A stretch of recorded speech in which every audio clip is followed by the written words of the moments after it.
রবীন্দ্রসঙ্গীত গাইতে বসলে আগে ভাবেন শুরুটা না অনুভূতিটা? অনুভূতিটা। রবীন্দ্রসঙ্গীত আপনার কাছে সাধনা না দায়বদ্ধতা? সাধনা। এক লাইনে বলুন স্বপ্নীল সজীবের সাফল্যের আসল শক্তিটা কি? আমার চর্চা, আমার ভালোবাসা। লাইভ শোতে হঠাৎ লিরিক ভুলে গেলে আপনি কি করেন? এটা প্রতিদিন আমি ভুলে যাই এবং আমি বানিয়ে বানিয়ে গান গেয়ে যাই।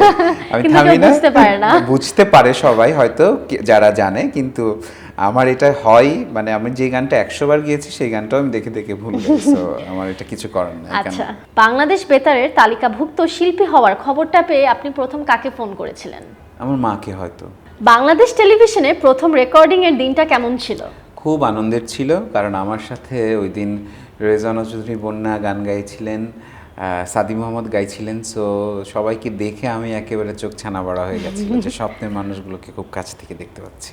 শিল্পী হওয়ার সবচেয়ে বড় মূল্য কি দিয়েছেন? আমার মনে হয় পড়াশোনাটাকে স্যাক্রিফাইস করেছি অনেক বেশি, আর একটু পড়াশোনার দিকেও মনোযোগ দিতে পারতাম। তো এটা একটা বড় স্যাক্রিফাইস করেছি শিল্পী হতে গিয়ে।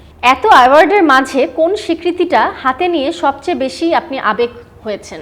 আসলে আমি সব থেকে বেশি আবেগ আপ্লুত হয়েছিলাম, আমি নিউ ইয়র্ক স্টেট গভর্নমেন্ট থেকে আমি সিনেট অ্যাওয়ার্ড পেয়েছিলাম এবং নিউ ইয়র্কের সিনেটর নিজে হাতে আমাকে দিয়েছিলেন এবং তাকে আমি একটা বাংলা গানও শুনেছিলাম। So that was the very very beautiful moment for me.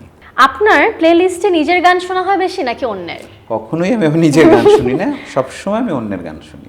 পুরস্কার অনুপ্রেরণা নাকি চাপ?